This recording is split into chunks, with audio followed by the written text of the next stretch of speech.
The views and opinions expressed on this program do not reflect the company, owners, management, staff, clients, or partners.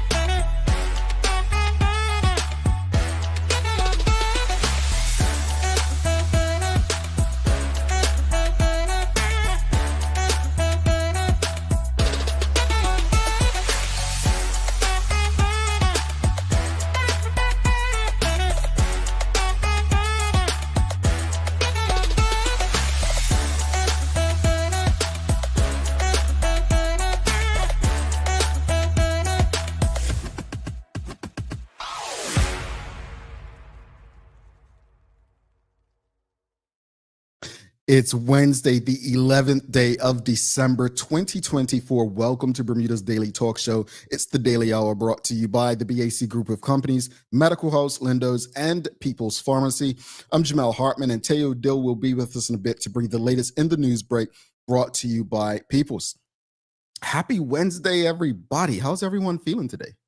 It's the middle of the traditional work week, second to last full week before we enter the Christmas week that everyone's, I guess, looking so forward to. But how's everyone feeling? It's hump day. Interesting. Yesterday we had a great conversation with former OBA Senator Vic Ball. And I got some people saying, man, the OBA must be upset with you. And I'm like, well, I guess it's their turn, because one month the PLP is upset because I'm biased against them, and then the next month it's the OBA upset at me because I'm biased against them. And I'm just like, I think next year cot match, if the ancestors allow me, next year cot match, I will actually get my shirt. I'll have St. George's colors, obviously, because it is going to be our year 2025, but I'm actually going to wear a shirt that says, for cop match, I choose sides. But for everything else, I'm an equal opportunity offender. So I'm going to get some shirts made, because I don't think people quite understand. Cat Williams said, and again, I hope no one does a Cat Williams in 2025. We don't need a year like we had this year, right? Well, maybe we do, got to exercise the demons, bring truth to light. But he said, it's not a black-white thing. It's God's side and the other side, right? And I think what people fail to understand about me is I'm not here to stroke egos, especially egos of politicians and political parties. I'm here to have conversations that allow us to engage in truth. And if you oppose to what truth is being shared, then you have an opportunity to engage on this platform as well. So anyway, greetings, everyone. David Michael Wilson says, have a wonderful Wednesday all. And Suzanne Ingham says, awesome Wednesday, Jamal. And I say greetings, everyone, and thanks for making us part of your daily routine. A good one today as we welcome Executive Director of the Human Rights Commission of Bermuda, Lisa Reed, on. The Daily Play, it's more holiday trivia. So as you can see, I don't have a co-host today. So someone's going to be eligible to enter the draw if they get this question correct. We have another giveaway for the survey today. So you want to make sure you're tuned in until the end of the show, because it could be you. Unfortunately, we've only had, I think, 1, 2, 3 people collect their winnings so far. So if you, I think, Sherilyn Johnson, Karen Simmons, and it's one more person who've reached out to Nicole Hassel. Unfortunately, Sugarpool Ant, FN Walker, OMZBDA, and I think one other have not reached out by the time. So if you win the prize, you must reach out by 7 a.m. or the show the next day. All right, you must send an email. All right. Don't forget to subscribe on our website. Follow us on all of our social media channels to stay up to date with all that we have going on. Help us grow beyond the mic as we do our part to continue to improve our community. Suzanne Ingham says, do we get a joke today, Jamal? Please. Absolutely. I think I could get Teo giggling and laughing. Yeah, we'll work on it. But folks, we've got to get into today's conversation. Okay. Big topic yesterday. Our friends at the Royal Gazette headlined City Hotel proposed for abandoned office block. All right. So basically, according to the Royal Gazette, a 94-room hotel development is the latest proposal for a 7-story Hamilton office block facing an uncertain future after several years of gathering weeds while sitting vacant. The offer to breathe new life into Victoria Hall across from the City Hall car park would rehabilitate the massive structure and bring it back to life, according to architect Vanessa Daniel of the consultancy firm HDH Limited. The proposal suggested 40 total employees for the hotel, about 16 staff for a restaurant at the site. The plans have won support from the Corporation of Hamilton, which noted that the project stood to create a significant opportunity to enhance the city and contribute towards developing a more vibrant urban environment. Ms. Daniels' proposal for a hotel to be called Sankofa House, after a Ghanaian proverb on reviving the past, called for the restoration of a structure past its best. The pitch to the planning department said, from every angle, the existing building at 11 Victoria Street shows signs of deterioration after years of abandonment. Rust stains streak the facades as it tears crying from neglect. Unkept shrubs peek through planters and overhang balconies, trying to escape confinement and begging for attention. Well, basically, if you remember, this building was actually supposed to be the world headquarters of the cryptocurrency firm Arbitrate in 2018. Property was supposed to be sold for 6.5 million and never went further. There was also last year a plan to repurpose it for an urban farm, and then also suggested as a Bermuda National Library. The question of the morning for the audience is very simple. What are your thoughts on a new city hotel in Bermuda? Like, what are your thoughts on a new city hotel in Bermuda? And do you think a city hotel in Bermuda would be successful in the heart of Hamilton? Do you think a city hotel in Bermuda would be successful in the heart of Hamilton? Yes or no? I know, I was reading social media yesterday, and I know a lot of people were like, oh, well, we can't even get this right. Why are we going to do a hotel in the city and this and that? And I'm just like, think deeper, folks. Think deeper. I think it's a brilliant idea, if I'm honest. I think it's an absolutely brilliant idea to consider a hotel in the city. Honestly, I think that is long overdue for Bermuda. Now, I know some people are going to say, we already have Hamilton Princess. Is it really in the city, though? It's on the outskirts. It's on the outskirts. Is it really in the city? What are your thoughts? Instagram, over on Instagram, Mia Chambray, she says, love this idea, but Hamilton needs a makeover. Well, I agree, but the makeover has to start somewhere, right? The makeover has to start somewhere. So maybe building this hotel, creating this hotel, 94 unit hotel building in the city could create that. Maybe it'll encourage others to open up restaurants and stores because there may be more traffic in the city. I know there are some people saying, oh, this seems like Parlerville 2.0, because if you remember, the hotel that was proposed for Parlerville over there didn't go through, and it was a bunch of controversy with that. But I actually like this idea. And if you're just tuning in, we're talking about the proposed 94-room hotel development for the Victoria Hall building. I love the idea. I know why some people want. It includes a restaurant. It includes a rooftop, hopefully, right? I actually went to look at the plans and read a bit of it. I can see why the city of Hamilton would actually support this. I think for small businesses and retailers in the city of Hamilton, I think this is a great thing. I think it could help revive the city. I love it. I do.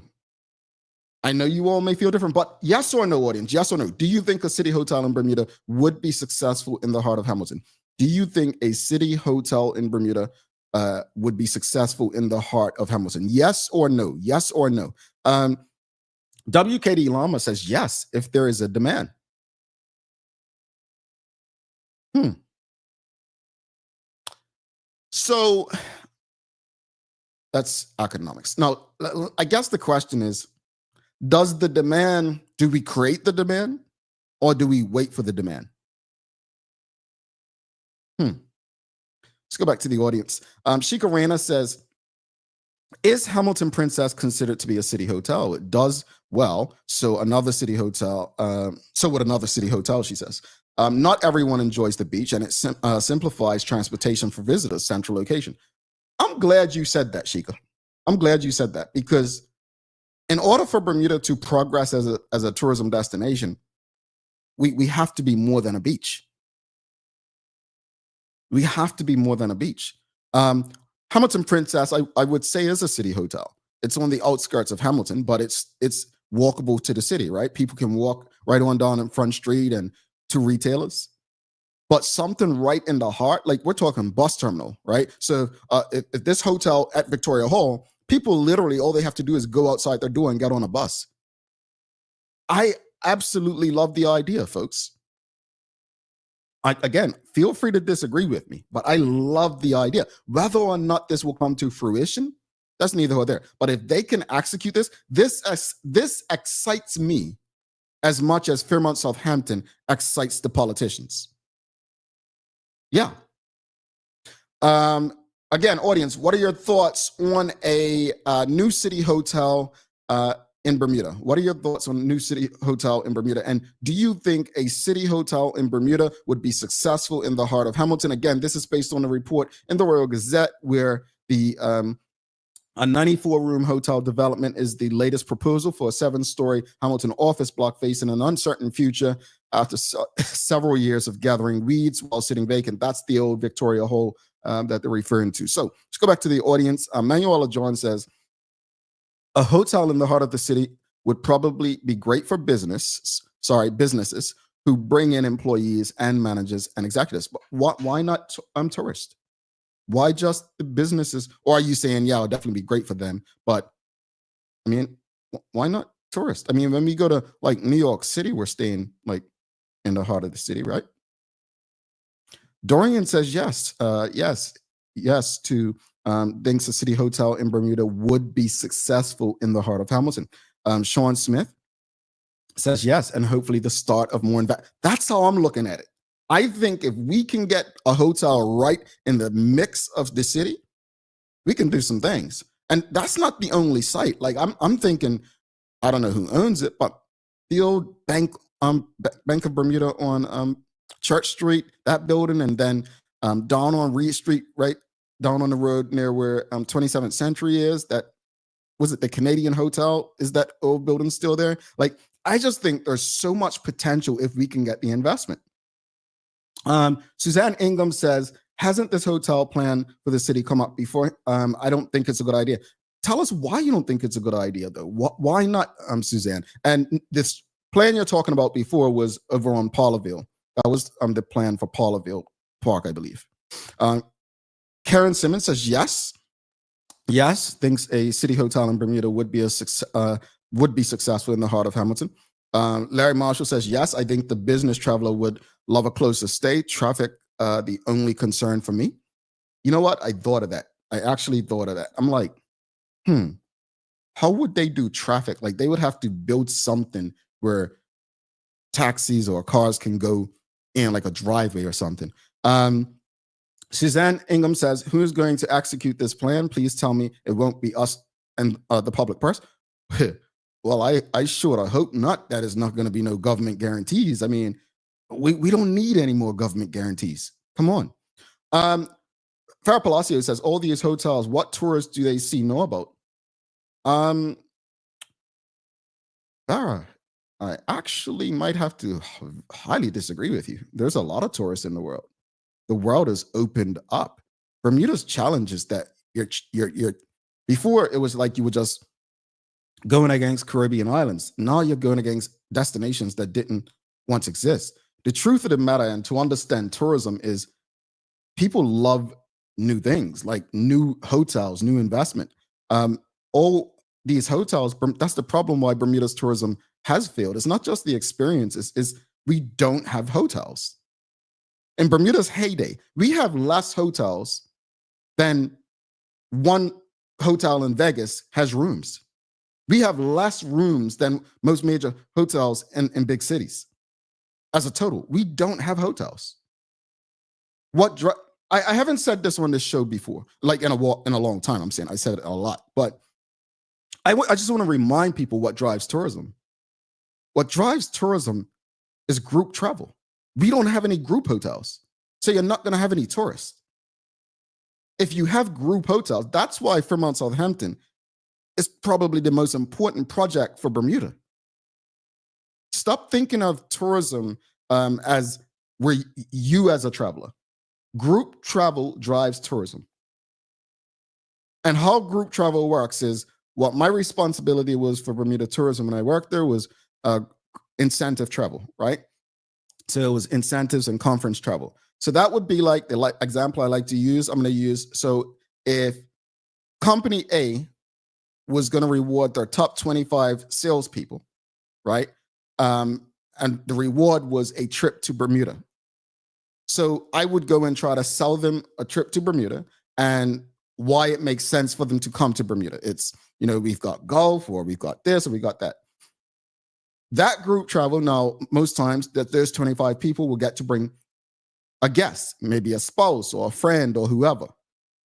That's 50, people, that's 25 rooms, right? Not including the exact that may travel and whatnot. They are then given spending money in Bermuda, right? They may have an itinerary, but then they have a couple of days where they can go do what they want. This is how tourism works. Stick with me. Now, once these people leave after that 3 to 4 incentive trip that they're sharing all over social media and with their friends and family, guess what they're supposed to do? They're supposed to return on their own outside of a work trip. That's how tourism works. So no, we don't have all these hotels. We have no hotels. We have small little boutiques. That doesn't drive tourism. We need group hotels. And though I don't agree with Brett administration government, I don't agree with the government and the deal with Fairmont Southampton wholly based on what I read, I understand the importance of having that hotel open because that hotel drives tourism and actually helps reduce prices in the smaller hotels, but it also helps fill rooms in the smaller hotels because those people that come back may not want to stay at that hotel, but they may want to stay, guess what, at a new 94-room hotel in Bermuda's city of Hamilton. So I hope that made sense. All right. Lisa Lister-Reed says, will it truly be inclusive, entirely accessible, and beyond the basic accessibility requirements that meet various needs for persons with disabilities? This is an important question, and I'll tell you why. I shared this on the show before that I didn't realize Bermuda did not have proper American disability standards, right? Until I was working in the Bermuda tourism space, and so many people said, well, how are we supposed to get around this hotel? They have steps. They don't have elevators to get you to different floors. So this is something that has to be taken into consideration for any new build, right? Sean Smith says maybe a revisit to the development of the waterfront, aka Front Street. Folks, if you never saw that, I thought that would have been one of the most brilliant ideas ever. I don't know was it Sir John that came up with that? Dorian said it's a great location. I agree, Dorian. It's an absolutely awesome location right there. Farah Palacio says, no, what is happening in Hamilton that needs a hotel? Again, you create demand. That's what happens, right? The hotel comes and it's a boost. It's a boom. That's how this is not my opinion. This is just facts of what happens when you build and people invest in a space, then others follow. She said there needs to be more growth in our actual sales and retail sector. What is this hotel for? I say, no, the hotel is to give people options to come to Bermuda and visit and to pump money into your economy. Also, investment drives investment, or at least it should. It should. It should. I'm not saying it always does. Michael Daniel says, at what point do we have too many hotel rooms? We have the least amount of hotel rooms we've ever had in Bermuda. What's this about hotel rooms? We don't have any. What, we've got 30 something at the Lauren? We've got 400 something rooms, or 400 on the dot, I believe, at Hamilton Princess. And the only other hotels with over 100 rooms is Grotto Bay and St. Regis. Bermuda doesn't have hotel rooms. Where do we get this from? Read the data that the BTA puts out. We don't have hotel rooms. That's I don't know where we get that. Shikarina says, if in the city, one can walk out and go to a park, a spa, a breakfast spot, a city event. Oh, that's what I'm thinking. Here's one of the biggest things for me. Take them away from the beach and ingrain them in the culture. That to me is what a city hotel would mean to me. Getting them closer to the culture and the people of Bermuda. Sherilyn Johnson says, yes, it gives tourists the option to be right in the center, right in the city center, and they have a short walk to the bus station, ferry, and taxi stand if they want to venture out of the city. That's exactly what I said earlier. The bus is right there should they want to get on it. Let's bring Teo Dillon for Daily Hour Newsbreak. I wonder what his opinion on this is. And don't forget, we've got Lisa Reed coming up from the Human Rights Commission. It was Human Rights Day yesterday, I believe. So, yeah, looking forward to the conversation. All right, so I wonder what Teo's opinion is on. I don't know if I've ever had a hotel discussion with him. Let's see.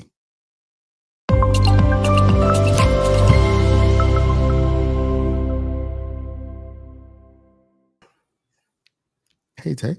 Hey, Jay. Morning. I am kind of surprised at the responses you've been getting, considering the topic that's on the table. I mean, it may be like a young people thing, to be real with you. Now, I'm not as familiar with the particular contributors from the audience this morning, because you might know like their general age brackets, but I don't know how you could be over 40-ish and not remember like what it was like when we had way like Castle Harbor days and like, South Peak was popping and you know, as you said, like demand drives supply drives demand. If you get it right, investment pushes investment. We just have, proportionally speaking, so few like rooms, like options for people to come and stay. And if you don't have anywhere to stay when you get here, I mean that kills the trip off top. Like what? Like you can't sleep here. So if you're not going to dance here, you're not going to go to the beach here, you're not going to eat here, you're not going to meet people here, you're not going to spend money here if you don't have anywhere to sleep. But you know what, Terry? I think it goes deeper than that. And I want to read this because Farah Palacio, and I want to read this because I don't want to ignore what she's saying. A lot of people feel. And what she says is, maybe I'm just annoyed because the quality of life in Bermuda for Bermudians needs to come first. We don't have housing. I could care less about a tourist needs. So maybe that's my issue. And you know what? You know, it's something I said before, Tay, and I think you'll understand where I'm coming from. Hear me when I say this, audience.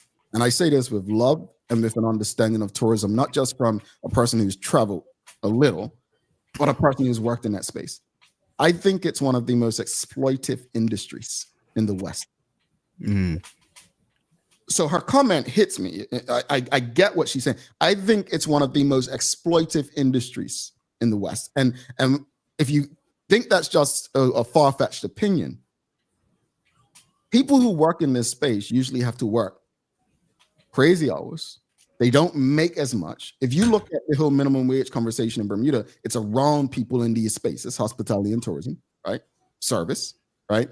I absolutely hate, and I'm going to say it, this may offend some people, when I see white tourists on vacation in the Caribbean and acting like these people are just their servants, right? Yeah. I'm being honest with you. It's gross. It is genuinely gross. I had a big issue with it. But then I go back to Dr. Ewart Brown's book, right? Where in his book, he, Whom Shall I Fear, folks? He speaks that one of the conversations he had with the premier of Turks and Caicos at the time, Missick, you know, about tourism, like how he got Turks and Caicos going, is like trying to get Bermudians to understand that service isn't servitude. And I get that, but I also understand what Farah's saying is that when Bermudians are struggling, it's hard to see it as anything different. So I want to acknowledge her feelings and her perspective on that, and I get it. Yeah. Yeah, and it's not unique to Bermuda either. Yeah. I read an article a couple of weeks ago about the anti-tourism sentiment that's showing up in a whole bunch of other small countries, Mhm. based on the exact critique that Farrell presented, Mhm. which is to say their quality of living and standard of life was exponentially less good than the visitors that they're meant to basically drop everything and do everything for. Mhm. And you do that for only so long without there being some the obvious level of equity. Yeah. And folks just start, you know what, I don't even care if you're here or not. Like, leave me alone. You're not making my life any better. Yeah. And I can't fault that position. Another person that I can't fault, Jay, in this specific area, because I can fault you in a lot of others, is yesterday's show. Like, you killed it, right? So props due. The interview you had with Vic Ball, Mhm. I think, made a whole bunch of news. And speaking of which, that brings us to our news today, because he only got 1 hour's notice Mhm. from the One Bermuda Alliance to learn he wouldn't be the candidate in Smith's West, the constituency that he had been canvassing as the confirmed adopted OBA candidate for the past 4 years. As Mr. Ball shared with our very own Jamel Hartman during yesterday's episode of TDH, the news that former PLP MP Vance Campbell replaced him as a candidate led to a, let's say, unsatisfying interaction with the OBA's candidate selection committee. And talk to the candidate select committee, and I let them know that I'm been that candidate for the last 4 years. So, like, how was this able to take place? And that I wanted to run in constituency 9, and that's when they asked me. They said, "Well, if you want to challenge the decision, then get 100 signatures, and and then you would force an internal primary." So I took them up on that challenge. I don't think they expected me to do it or to get the 100 signatures, but I ended up getting 123 signatures quite quickly. Mhm. And once I gave it to the OBA on September the 20th, I've pretty much had radio silence ever since. Like, they just wouldn't communicate with me. Which is weird, right? Tay, as I said yesterday, man, Mm-hmm. this is one of the biggest own goals of the year, man. Yeah, it's goofy. Like, there's no upside to any of this for anybody. None. And it was so avoidable is my problem. You know what I'm saying? It's like, I don't want to be harsh, but you can't eat like McDonald's every day, not exercise, and think you're not gonna have trouble, like health issues. Like, you can't keep, I don't want to say shit, you can't keep slapping yourself and think you're not gonna bruise yourself. It's always something. Mm-hmm. Like, I Yeah, don't, they're not good at this whole politics thing. yeah. And it's a shame because the individuals say good people, but this is not a good look. And I don't think telling the public, "Oh, we've said what we've said," is probably the best thing to do. No, look, I'm gonna tell you all something. I told someone this week. Vice President of the United States, Kamala Harris, I know she's slapping herself because her take the high road approach was never gonna work against someone who was continuously lighting the flame. You cannot just say in an interview, "I'm not addressing that. It's not true about the book." It's not going to work for you. You need to explain yourself. You need to address. And my advice, I mean, take it. I don't like giving it, but if I'm a politician, I'm going to try to explain as much as possible for people, because if you don't, someone else will tell your story, and that's why we do this show, so that we can control our narrative as a community. Well, with Mr. Ball yesterday morning with you, he went on to explain that beyond the fact that getting hit with such a big change so abruptly was unprofessional, being replaced as the adopted OBA Smith's West candidate actually violates the party's constitution. Constitution stands, I'm still the adopted candidate, but you're going out in public and announce Vance as the adopted candidate, and I'm trying to deal with it internally for 3 months and getting blanked. So I'm like, okay, well, if the press is calling me about it, then here's my opportunity to now the OBA is going to have to answer the public. If you don't want to answer me internally, then now you can answer the public. And I welcome the OBA to. I welcome you to invite Jarian on and tell him how I was removed constitutionally from the being as the adopted candidate of C9, and how you would put somebody else in that place when the adopted candidate hasn't been removed constitutionally. You know what? We had Jaren Richardson, the opposition leader, on last month. And in my opinion, it was one of the better conversations we've had with a politician on this show. Mm-hmm. Yeah, he was pleasantly surprising in how just transparent he was. Like he was just really clear. Like this is what I think. This is what our position. Mm-hmm. But this is difficult to rationalize with that. Correct. Yeah. And again, the door's wide open if he wants to come and engage with our audience and just share his perspective. But again, I'm not a journalist. I just have conversations with people. However, my colleagues are journalists. So Maya did send the OBA questions before we had that conversation with Vic Bo, just so they had a chance to share their side. But they did say that, they've already addressed it, basically.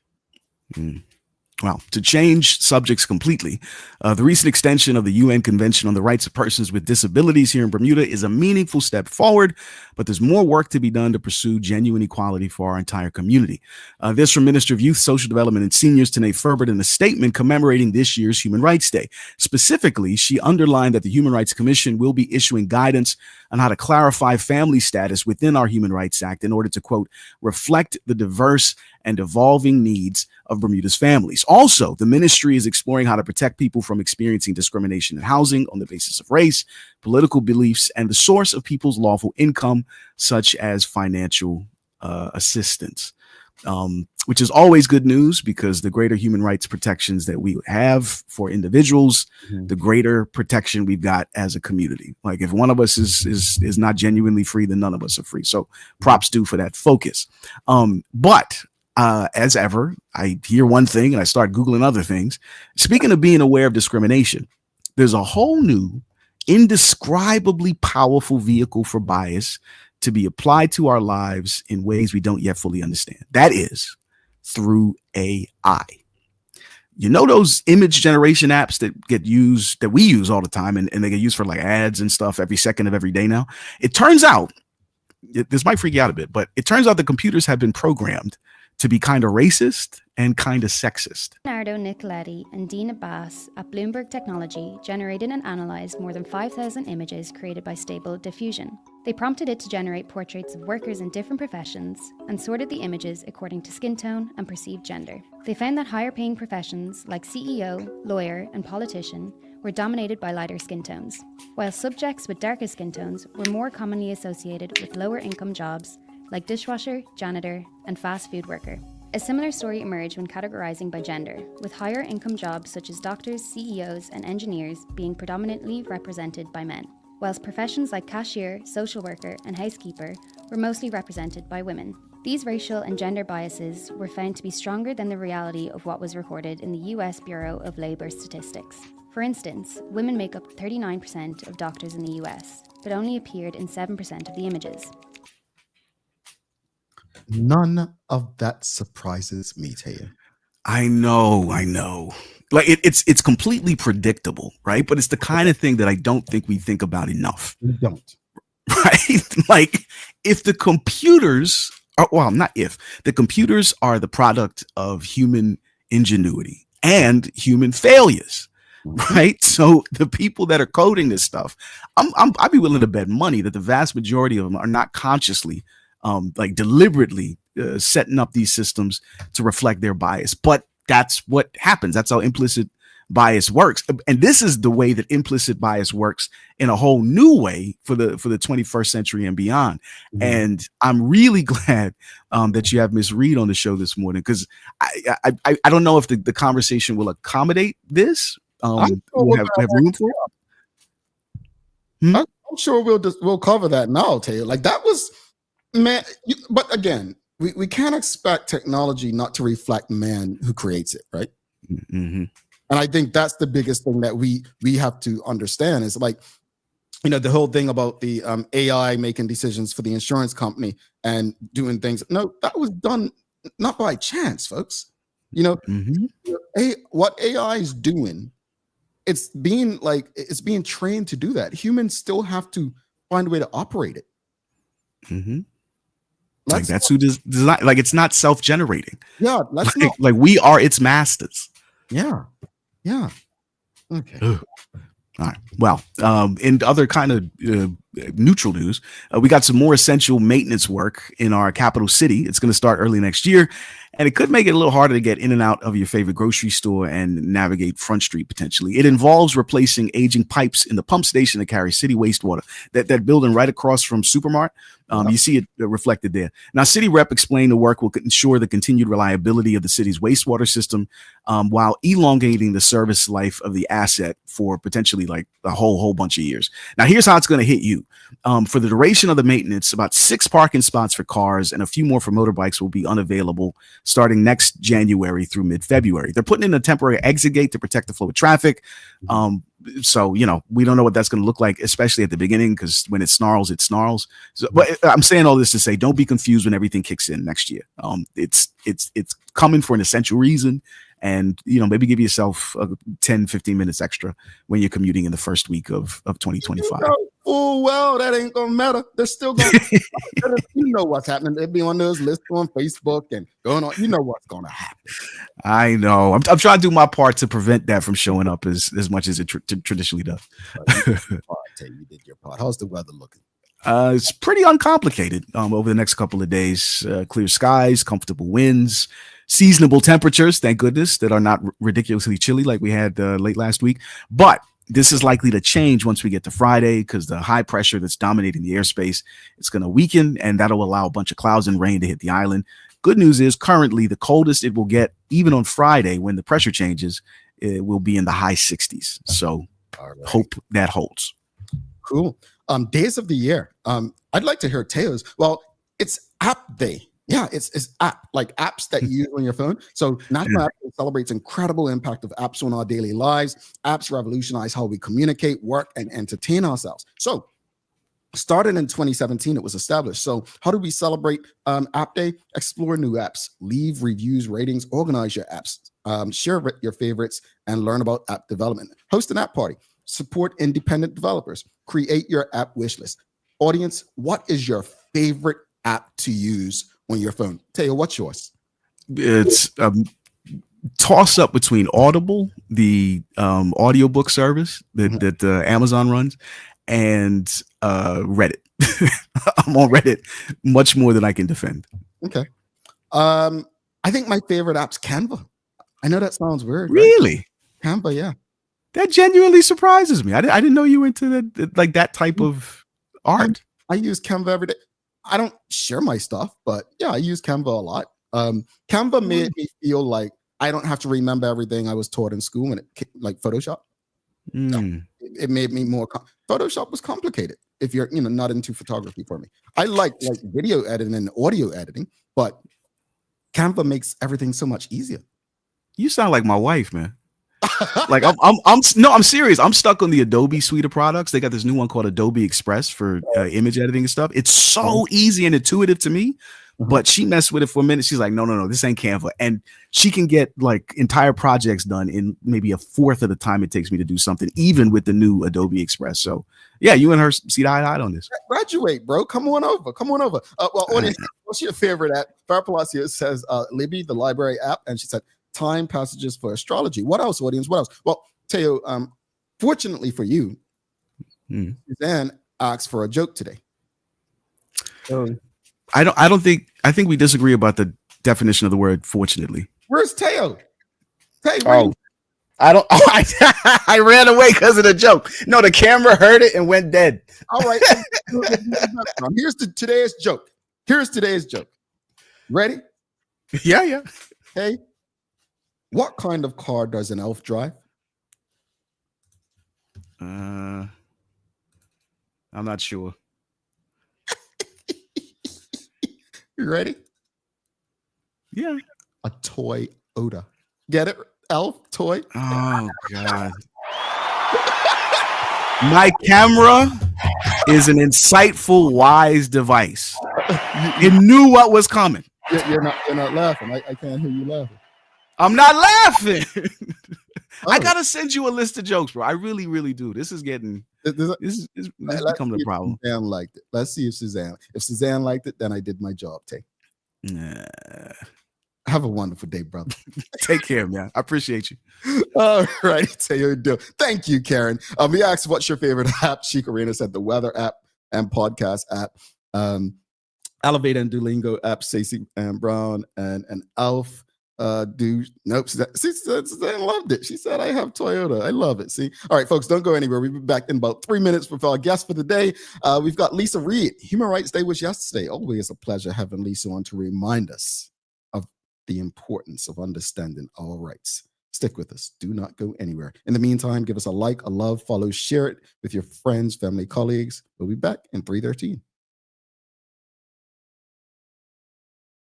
Let's face it, life can be a little wild, but shopping doesn't have to be.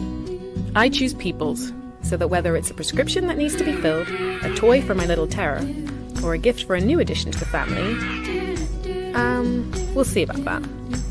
Everything's available in one convenient location. Some call it People's, I call it my one-stop shop in the city. People's, we're here for you.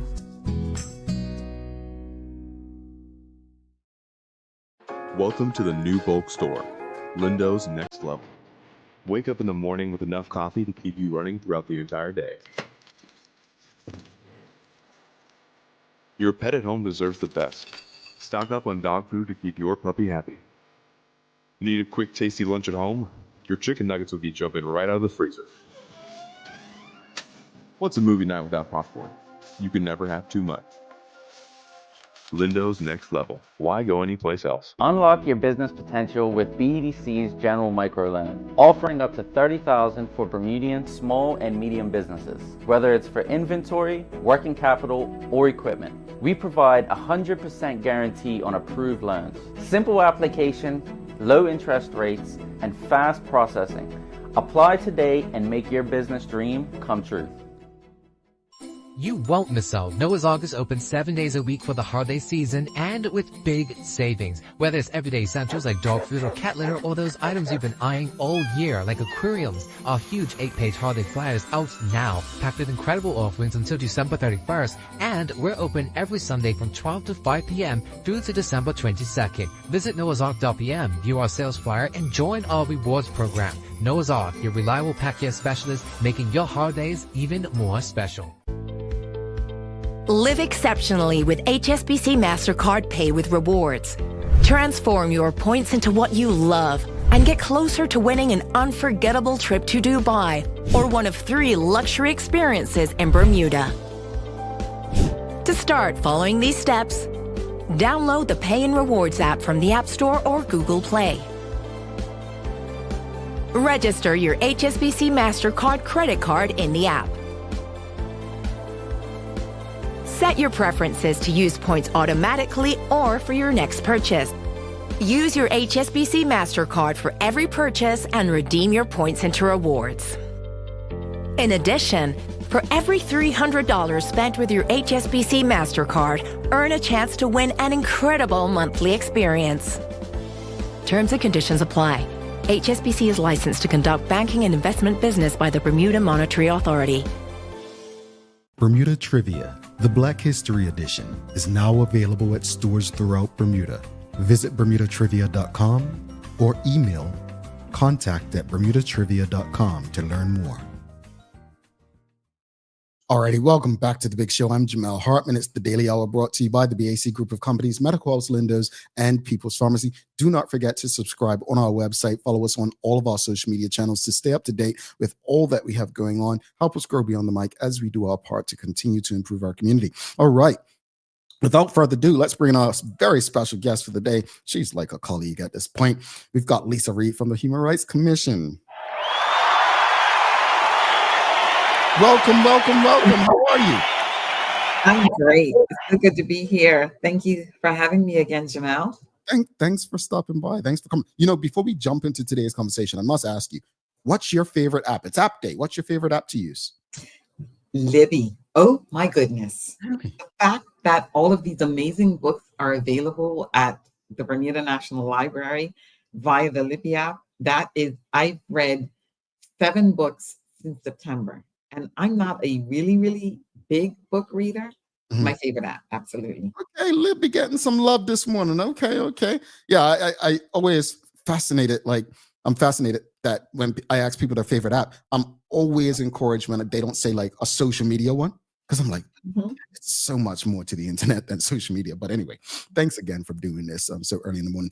For those, just before we jump into today's conversation, just remind people, tell them a bit about your background and what it is that you do with the Human Rights Commission. Sure. I am the executive officer of the Human Rights Commission. My role is to oversee the strategic management and mandate of the organization. Just reminding our viewing audience, the Human Rights Commission is Bermuda's national human rights institution, which means that at the national level, it has a legal mandate to protect and promote human rights. And the Commission is one of the independent non-ministry offices. And so our role is both a public watchdog for human rights compliance, and as well, we are a resource, a public resource, a free public resource to promote human rights principles. We work with stakeholders across the island, including government, community organizations, schools, businesses, and of course, individuals. All righty. Thank you for that summary. And I think, in celebrating Human Rights Day yesterday, one of the things I noticed is that it's under the UN. It started in the 40s, and then Bermuda, I think Maya told me 1981. It was, a long time coming, but obviously there's still so many things that are going on. How did Bermuda, observe Human Rights Day? So yesterday we participated, well, first of all, we held a social media campaign. We also participated in a press conference with Glenn Fubler and other advocates and individuals who are concerned about human rights broadly, locally and internationally. And so the media covered that. Didn't see anything on the news, on the local news last night, but I suspect it'll probably be covered by Friday. Okay. And one of the things that we did is, I gave remarks and I, again, reinforced the importance of recognizing the rights that we have afforded and that we must be vigilant because rights can be repealed at the stroke of a pen. And we've seen this. In the United States recently. Yeah, we've seen that happen in the United States. And I think we shouldn't take advantage. We've also seen it in Bermuda. Yeah. We've also seen it in Bermuda. Yeah. So just remind an audience, if you have any questions or comments, please send them through. We'll get through as many as possible. Understanding what you just said is what are some reasons? Why should people actually come to the Human Rights Commission? Like, is it if they feel they're being unfairly targeted by their landlord? Is it just things professionally at work? Like, what are some reasons people should come? So someone should come to the Human Rights Commission if they believe they are experiencing discrimination or harassment, or if they want to learn more about the Human Rights Act or human rights broadly. And individuals approach us regularly to understand whether their practices and policies may be compliant with the Human Rights Act and whether they are actually upholding human rights obligations within their workplaces and the like. Important to remind the listening audience that the Human Rights Act prohibits discrimination and harassment based on grounds such as one's race, disability, sex or sexual orientation, religion or family status in key areas of life. And this includes situations where a person may be employed or seeking employment, renting or looking to rent, or seeking to obtain goods, facilities, and services. And so just to give some examples, let's say there's a mom of 3 and she's looking to rent an apartment. However, she's denied renting the apartment when the potential landlord advises that he doesn't rent a single parent. Interesting. Employer, when selecting between 2 candidates for a job, the employer learns that one of the potential candidates has type 2 diabetes and decides that they are less suitable for the role because they incorrectly assume the person with type 2 diabetes is no longer suitable based on their disability. And another example could be where an employer harasses their employee due to their race when the employer engages in racist comments characterized as jokes. So these examples are very narrow with limited information, but they're used to paint a picture of how discrimination may show up in our lived experiences. And in these circumstances, one should contact the Human Rights Commission as soon as possible. And the other reason why, Jamel, is because complaints should be made. There's a statutory limit as to when a complaint should be logged, and complaints should be made within 6 months after the contravention has taken, but up to 2 years, provided that the executive officer is satisfied that one, there is good reason for the delay, and two, that no one would be prejudiced. So it's important to come to the commission. I listened very intently just now, and I haven't been in this situation. I feel like some things are so hard to prove, especially racism. Like that's the reason. But can you just talk about legal forms of discrimination, though? Because I don't think people quite understand those. And what I mean by that, I've seen people arguing on newspaper, like under the comments and so on, where discrimination would be okay, where someone couldn't file a complaint, and the thin line in that.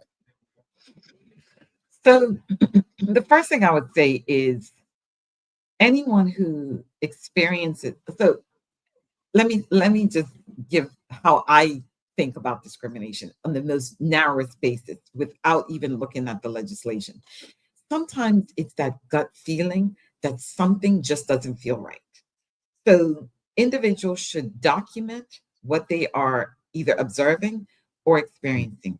That's the starting point. It's always good to document. And even if you don't document, you can still come. But being able to document it's helpful to paint this picture of what is going on within the environment. And so the other thing I want to say is that the human rights legislation, the Human Rights Act, provides for an independent human rights tribunal who actually makes a determination as to whether discrimination has occurred. And past decisions of the tribunal can be found on the Commission's website, humanrights.bm, including 4 judgments that were issued this year, 2 of which dealt with discriminatory treatment based on disability. So, and as it relates to, so as it relates to concerns around discrimination, whether it's racial or, whether someone feels that they were discriminated against based on their race, their place of origin, their age, their disability, their marital status, their sex or sexual orientation, or any of the other protected grounds within the Act. It's just important that people bring the concern to the Commission, because someone can assist in helping to understand whether or not it is to be handled within our jurisdiction, or if we would refer them to another agency that might be able to assist.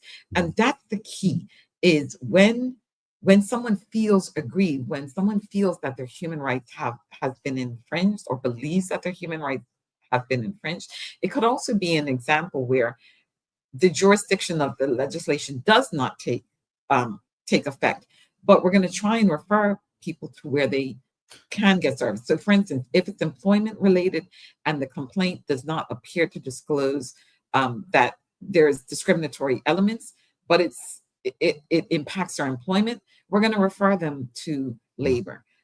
If someone feels that they have been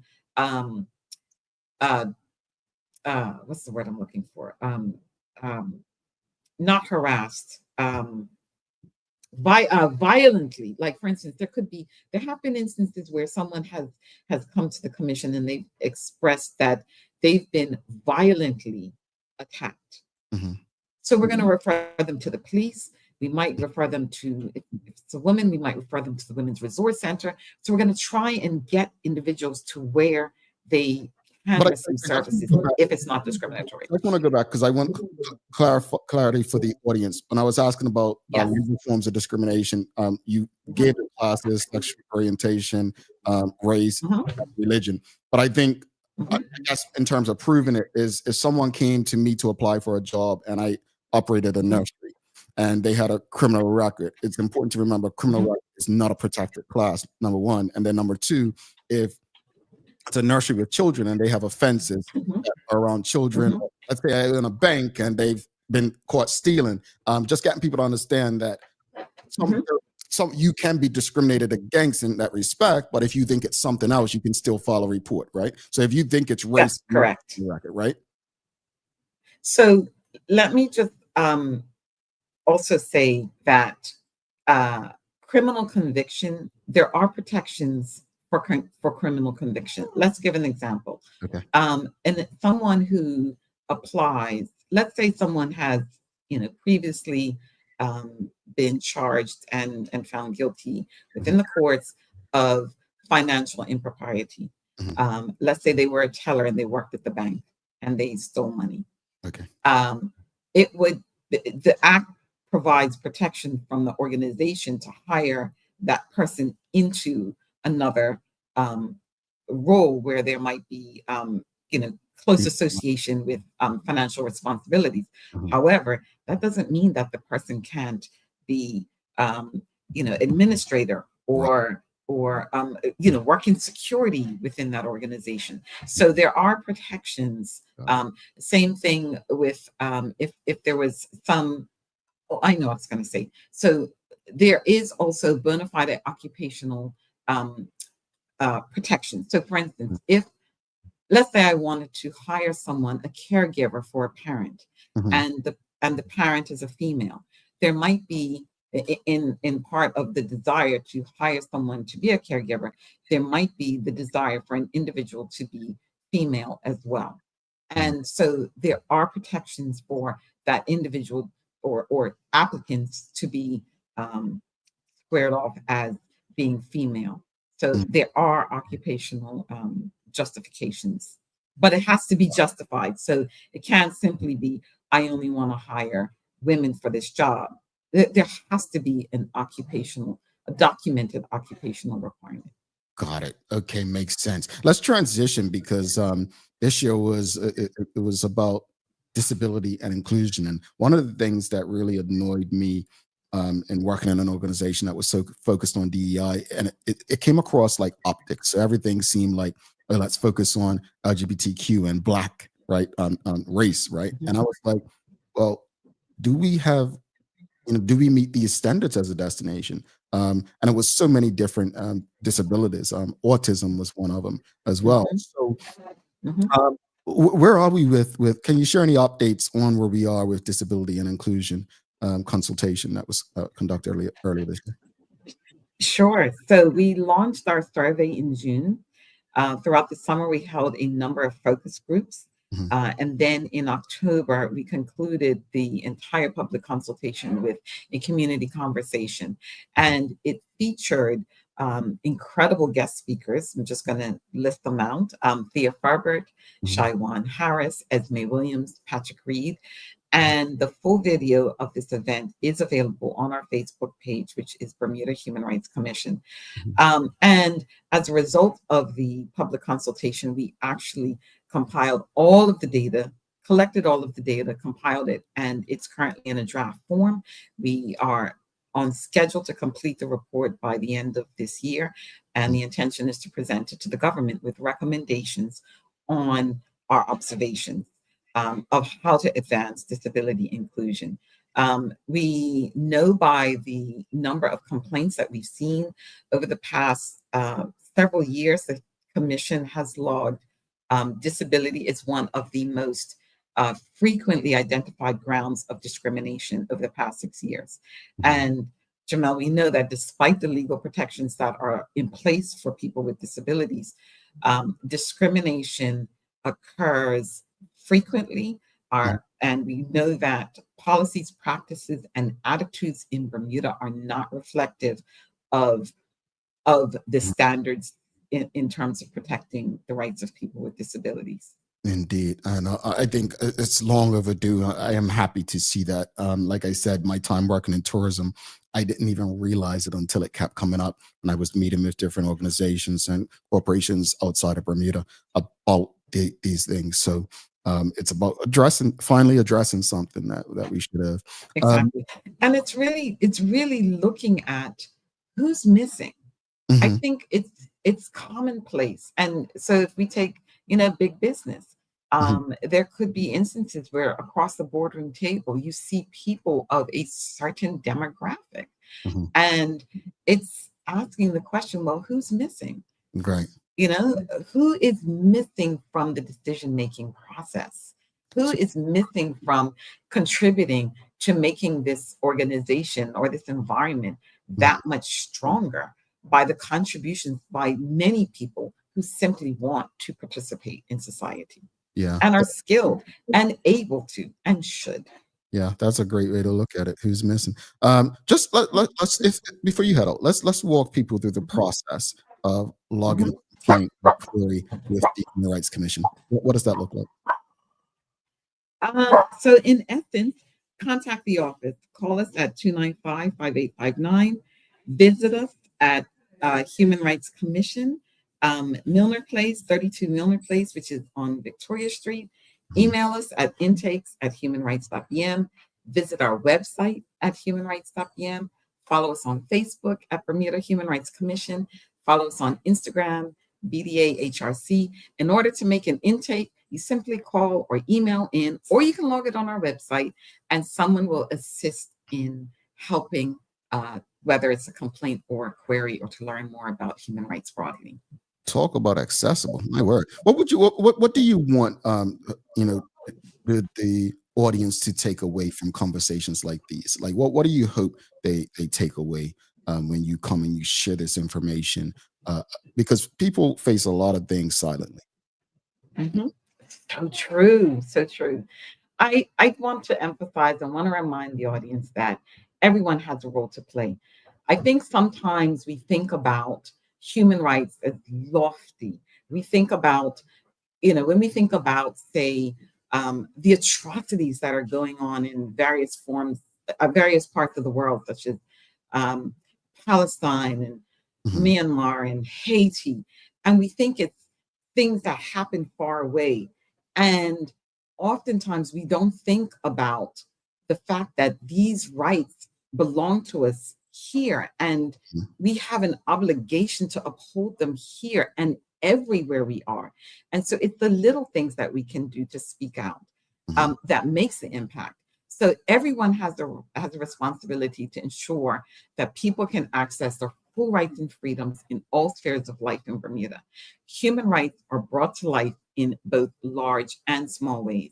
And so it's the impact of our collective efforts that helps create change and creates a culture where human rights are honored for everyone. And before I go, one of the ways that we can exert influence and inspire change is by joining government boards and committees. So I just saw last week that there's a call now, which is open to the public, to apply to serve on government boards and committees.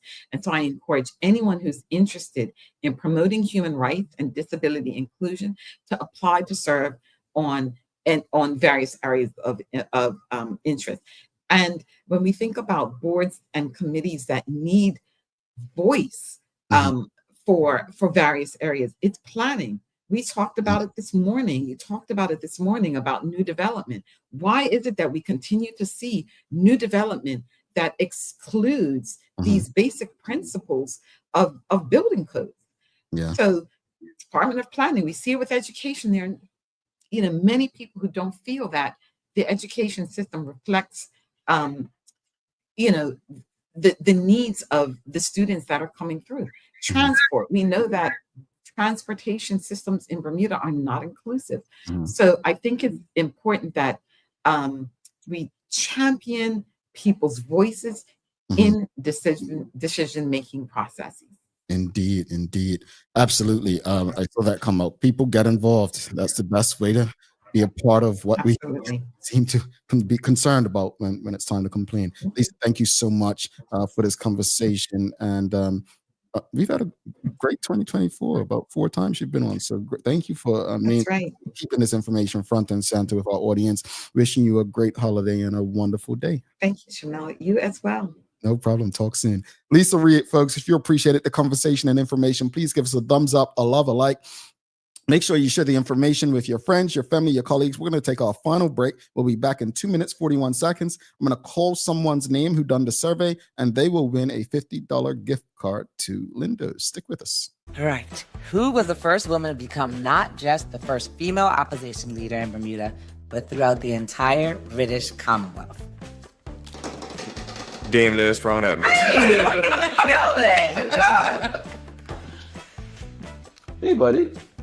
Hun, who was the first woman to serve as opposition leader, not just in Bermuda, but throughout the entire British Commonwealth? Dame Lewis Brown Evans. Mason, what did you say? Dame Lewis Brown Evans. Dame Lewis Brown Evans? Where do you find that? Mommy played Bermuda Trivia. Mommy played Bermuda Trivia. Oh, honey, I'm so proud of you. Good job. It's true. Children are a reflection of their environment. Bermuda's favorite trivia game, fun with a purpose. To educate, to entertain, to inform, to inspire, to learn, and to enjoy. Bermuda Trivia, all volumes now available at various stores throughout Bermuda. Visit bermudatrivia.com to learn more and follow Bermuda Trivia on your favorite social media platforms. Live exceptionally with HSBC MasterCard Pay with Rewards. Transform your points into what you love and get closer to winning an unforgettable trip to Dubai or one of 3 luxury experiences in Bermuda. To start following these steps, download the Pay and Rewards app from the App Store or Google Play. Register your HSBC MasterCard credit card in the app. Set your preferences to use points automatically or for your next purchase. Use your HSBC MasterCard for every purchase and redeem your points into rewards. In addition, for every $300 spent with your HSBC MasterCard, earn a chance to win an incredible monthly experience. Terms and conditions apply. HSBC is licensed to conduct banking and investment business by the Bermuda Monetary Authority. Take a look at our workwear for construction workers and tradesmen. Durable, stretchable in all the right places and plenty of options for tools and accessories. Pair with our wide range of tough and comfortable footwear. You can't go wrong. As you can see, Medical House really is a one-stop shop for everybody. We can't wait to see you. See it all at our new expanded location on Bakery Lane. All right. Thanks again to Lisa Reed for stopping by today from the Human Rights Commission. Folks, don't forget, if you know someone who's going through something or if you're going through something, feel free to reach out. They are available in so many different places, extremely accessible. Just ask away. Ask away. It could be the difference between being happy and comfortable or being miserable and uncomfortable. All right. Thanks again to the BAC group of companies, Medical House Lindos, and People's Pharmacy for ensuring that we can do this with you on a daily basis. It is, again, if you haven't already, make sure you give us a like, a love, a thumbs up, follow, share. Make sure, all those you love have access to these important community conversations. It's time for the daily play. Well, before we do that, let's give away. So today's winner, survey, someone who filled out a survey, the email starts with sraina1. Sraina1, you have until 7 a.m. tomorrow or by the start of tomorrow's show to email engage@thedailyhour.com for a $50 gift voucher to Lindos. All right, Sraina1. All right, time for the daily play brought to you by Bermuda Trivia, now available at stores throughout Bermuda. Follow Bermuda Trivia on Facebook, Instagram, X, and TikTok to find out why it's Bermuda's favorite trivia game. All right, it's holiday trivia. The first person to answer correctly on my screen will be entered into this week's draw. Here we go. What country's Christmas celebration features the Feast of the Lanterns and the Festival of the Dragons?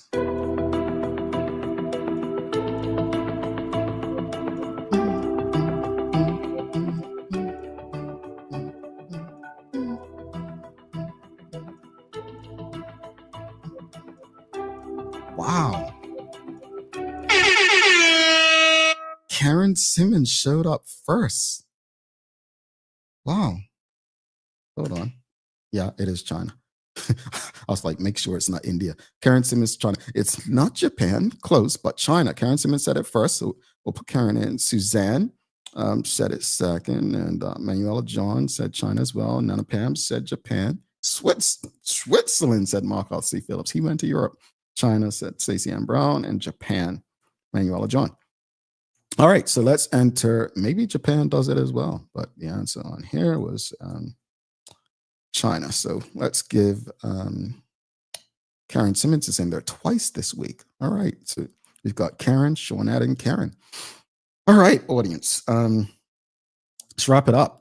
Look, as far as a new hotel in this city, I get the concerns, but we've got to have vision. And the truth of the matter is, for us to, I don't know where the mindset comes that we already have too many hotels or hotel, rooms. We don't. Bermuda has the least amount of again, maybe it's a maybe it's a generational thing, us not understanding that in Bermuda's heyday we had way more, but we cannot compete. We don't have the hotel beds to compete or be successful in the tourism space. So I would be a fan of a hotel in the city. I believe that it can, create success or opportunities for success for retailers in the city, for artists in the city, entertainers in the city, for restaurants in the city, for business in the city. I think overall it can do a lot of good for Bermuda. I understand the concerns. And again, I think this is more of a pipe dream. I don't see it necessarily coming to fruition. I'd be happy if it does, though. As far as the conversation with Lisa Reed, I think it's important for us to understand our rights and understanding, what we're due.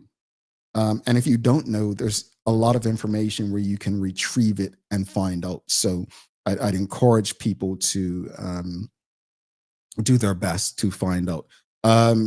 Let's go to the Daily Inspiration. It says, the only way to do great work is to love what you do. And that's from Steve Jobs.